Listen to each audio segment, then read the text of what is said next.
Good morning. I'm Dawne Becker. My region is in the Eastern Sierra, from the crest down into the valley. So this clicker doesn't work. You're right. Okay, next slide, please. Before I get on, I'm basically going to sort of build a platform into why we're interested in translocations right now so early. Well, maybe not early, but why we're interested in translocations. And then we're going to jump like little lemmings into a discussion involving everybody here, hopefully. What we're doing on the Eastern Sierra and some of the, excuse me, some of the other regions in the Sierra Nevada. We've got a current project, and I think it's 4th year. High mountain lake surveys are being conducted. I don't like this. Can you hear me this way? Currently, we're in the process of finishing up these surveys, doing baseline assessments, looking at frogs and trout. We're using this information to modify our management of the Eastern Sierra, including trout stocking. The high mountain lake surveys are being used to create management plans. And the latest, well, where we are right now is we've got 365 lakes that we are in secondary assessments, pretty much, that occurred this season. The secondary assessments are what we've, secondary assessments have taken place where we have initial surveys that were conducted under suboptimal conditions, or where the complete surveys were not conducted for some reason. We've got other habitat assessments that we're looking at now, looking at stream surveys. Next slide, please. Where we're actually looking at new developing new protocols to, boy, I woke up on the wrong side of the bed this morning here. We're developing new protocols looking at Rana-Muscosa habitat. If you have any questions about those projects, John Hansen and Curtis Miller are in charge of those. So these are our areas where I'm working. And basically, it's the Eastern Sierra. We've got a numerous set of management plans that we're working on. Curtis Miller is basically leading the crews that are developing these projects. Currently, our current restoration projects, next slide, please.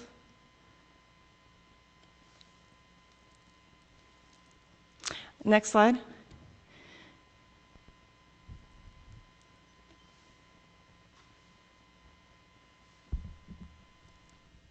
Thank you. Current restoration projects in progress or completed. We started out with the Big Pine management plan. That was the impetus for this Fish and Game's new policy, basically, where we're writing management plans before we're allowed to continue stocking in an area. We need to have either information on amphibian populations, or we need to have a completed management plan stating that we will be managing some waters for recreation, some waters for native fauna. So Big Pine has been completed. It's, next slide, has been completed and was the impetus for the rest of these projects. Bench Lake is another project where we did not have any translocations involved, and we have 2 more lakes projected in that basin that need to have a lot more public interactions prior to initiating them. Those projects, once they're completed, will not involve translocations of amphibians. Next slide, please. Treasure Lakes, pretty much, next slide, please.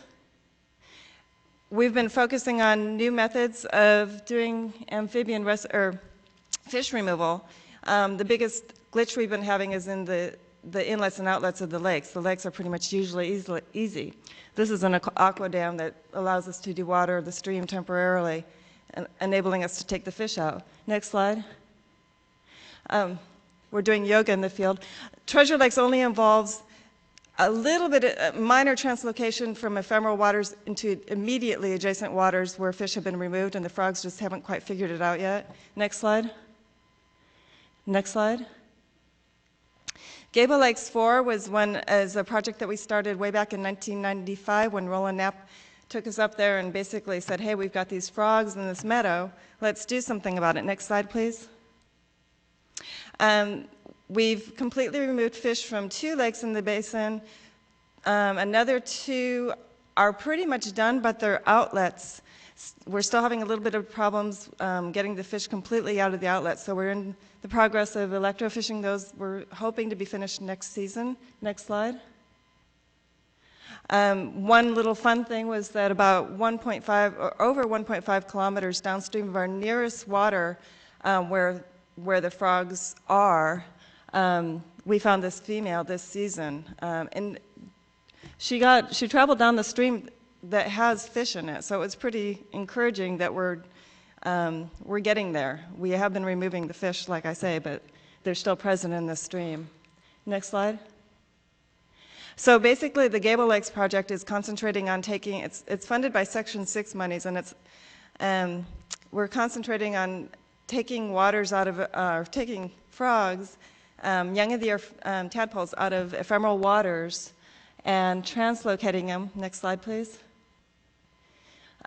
into ephemeral waters within the basin. There's only one source population in this basin. There's 5 lakes, one of which is a cirque lake and doesn't have habitat. In 2004, we used those little Ziploc bags. They didn't really work that well, but we translocated 1,372 tadpoles. Next slide.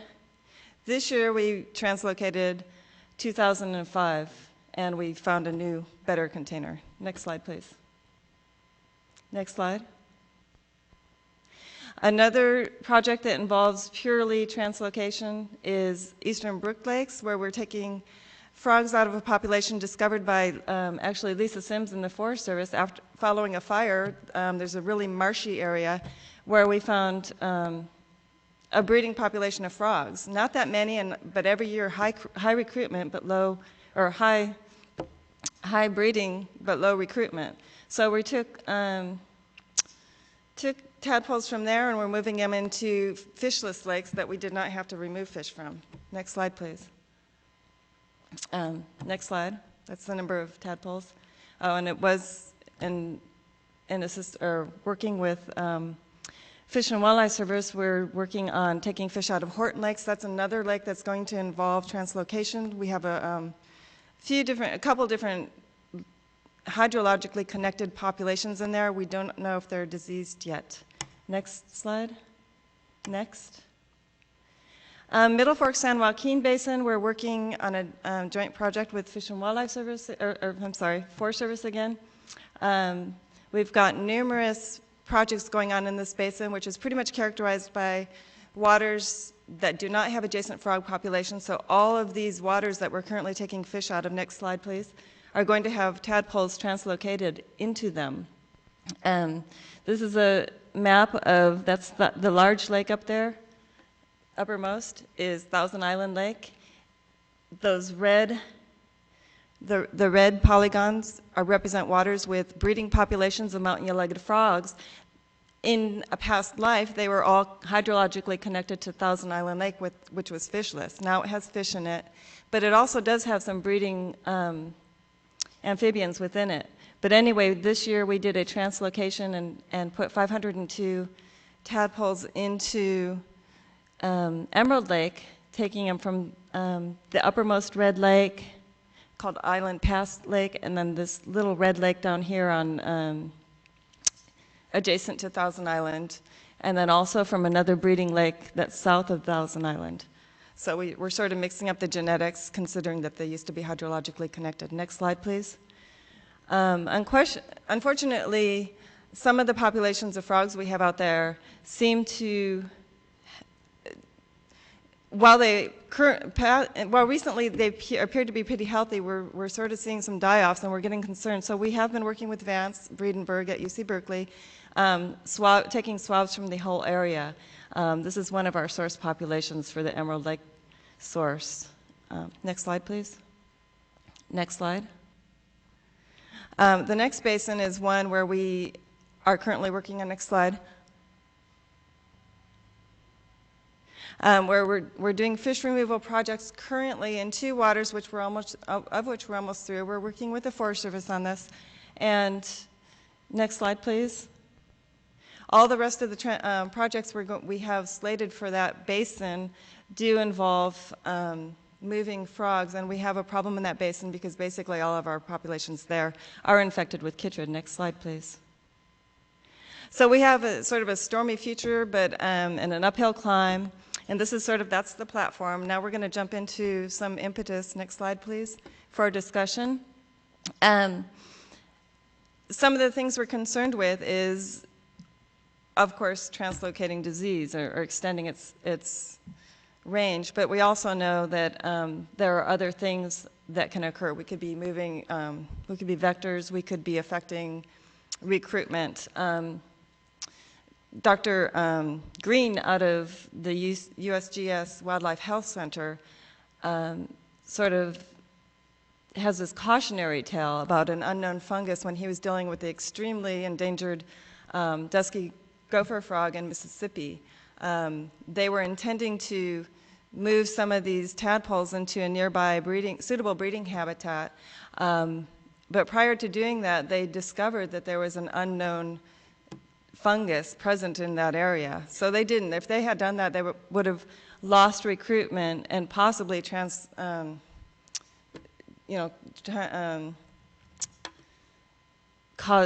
moved the fungus into the original breeding area. Next slide, please. So translocation should only be accepted if failure is an acceptable outcome. Is something that we've, just a given. Next slide. I've spoke with Chrissy Wilson of the Utah Division of Wildlife, and they're currently working on a 10-mile wetland restoration project in Provo River area, where they're actually taking Columbia spotted frog eggs out from the wild, bringing them back into the lab, rinsing them off. All of their populations there are infected with chytrid, about a 2% level, and surviving. But they're bringing these eggs back into the lab. They've done 10,000 so far. They're rinsing them off, and this is a protocol developed by the USGS Wildlife Health Center again.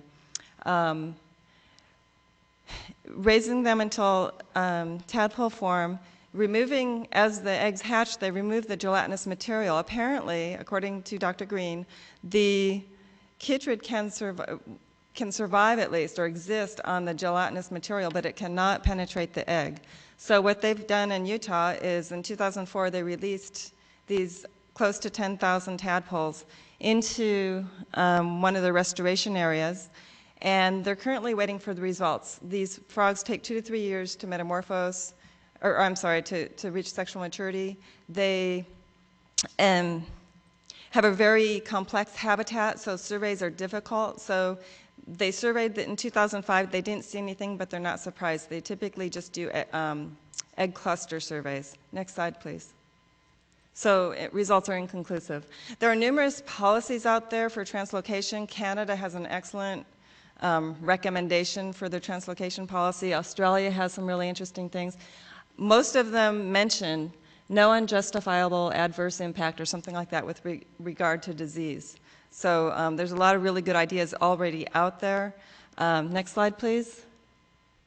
California Fish and Game, as we all know, has been proficient in moving species around. In this case, these are some threatened fish that are being translocated.